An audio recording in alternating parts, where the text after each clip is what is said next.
On Mother's Day, my successful son David arrived at my modest home in Dallas, Texas, carrying a beautiful bouquet. At 67, I, Margaret Hayes, a widow living alone, treasured these rare visits. David, now 38 and a millionaire running a chain of tech companies, placed the flowers on the table and asked with a gentle smile, "Mom, my wife Clara still sends you the $5,000 every month, right? I just want to make sure you're comfortable." His words struck me like lightning. For 8 months, I had been surviving on church food packages and neighborly kindness. No monthly transfers, no envelopes, nothing. My heart pounded as I whispered, "Son, the church is helping me get by." His smile faded. Then Clara entered, radiant in a pearl-colored silk dress and shimmering heels, her expensive perfume filling the room. She smiled sweetly and said, "Oh, Mother, you must have forgotten. I stop by every month to bring the money." I knew then that she was lying. I had never received a penny.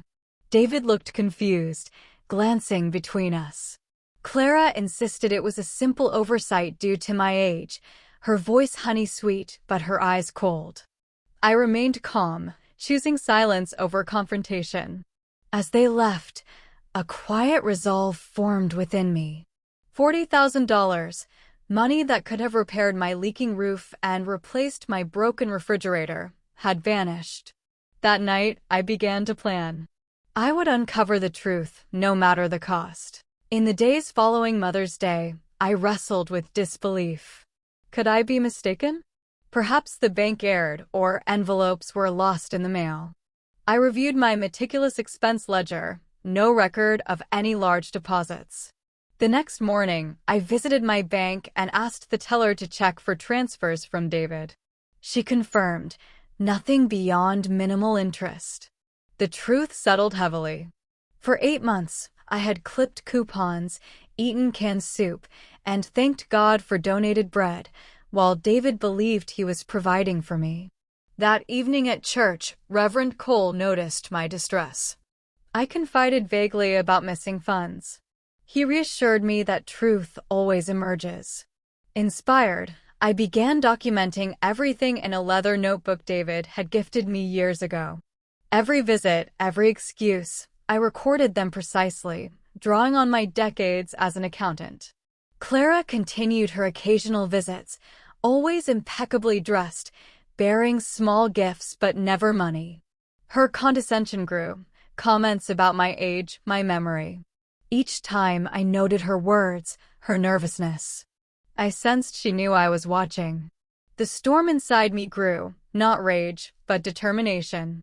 I would not let this betrayal stand. One August afternoon, Clara arrived in her white Mercedes, carrying lavender flowers. She claimed stress affected my memory and insisted the money had been sent.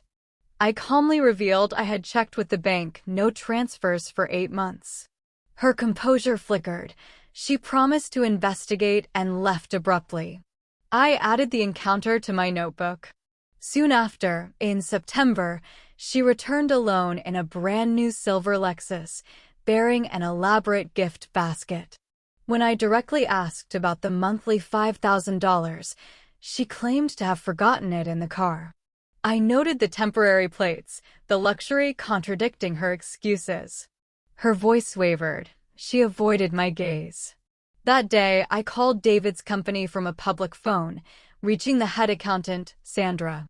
She confirmed automated $5,000 transfers occurred monthly, but went to an account in my name, yet with a different number. The realization hit.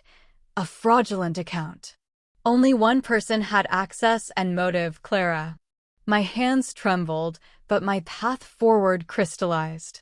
I was no longer merely a waiting mother. I was gathering evidence for justice. The following morning, a firm knock announced an unexpected visitor, Mr. Bennett, chief accountant at David's firm. He had learned of my inquiry to Sandra and came bearing copies of the transfer records. The documents were damning: 8 transfers totaling $40,000 sent to an account labeled Margaret Hayes, but actually controlled by Clara. Bennett explained that Clara had opened a sub-account using forged documents and David's authorization, likely signed without close review. Worse, she had misused the company credit card for personal luxuries, spas, jewelry, first-class travel, totaling over $30,000 in recent months. David, trusting and busy, remained unaware. I asked if he would support exposing the fraud. He agreed, his expression grave. For the first time, the full scope of Clara's deception overwhelmed me, not just theft from me, but exploitation of my son. Yet Bennett's evidence strengthened my resolve. I thanked him and promised to act carefully. As he left, I felt the weight of impending confrontation, but also the power of truth on my side. With irrefutable proof in hand, I prepared for the next steps. I made additional copies of Bennett's documents and entrusted a sealed envelope to Reverend Cole for safekeeping, explaining it contained important records should anything happen to me.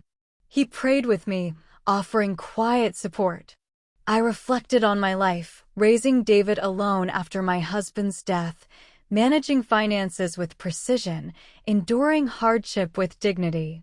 Age had not dulled my mind or spirit. Clara had underestimated me gravely, assuming an elderly widow would accept lies passively. But I had survived loss and loneliness. I would survive betrayal. Each night, I sat on my porch under the Texas stars, feeling my late husband's presence.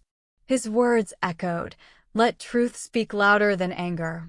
My notebook grew thicker with evidence.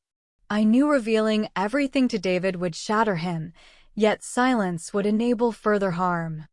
The moment of reckoning approached. The day arrived when David and Clara visited together. Armed with the documents, I invited them in calmly. I laid the transfer records and credit card statements on the table. David's face drained of color as he read. Clara's composure cracked.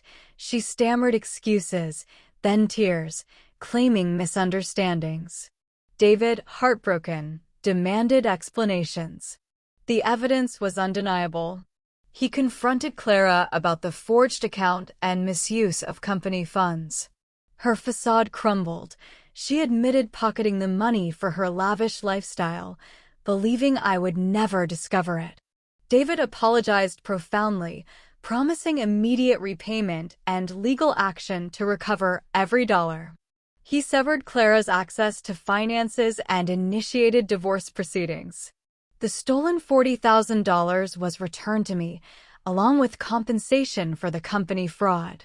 In the aftermath, my relationship with David deepened. He visited often, genuinely this time. I repaired my home, tended my garden, and continued teaching at church. Clara's elegance faded. Consequences caught her. I had reclaimed not only the money, but my dignity. The truth, patiently pursued, had set us both free.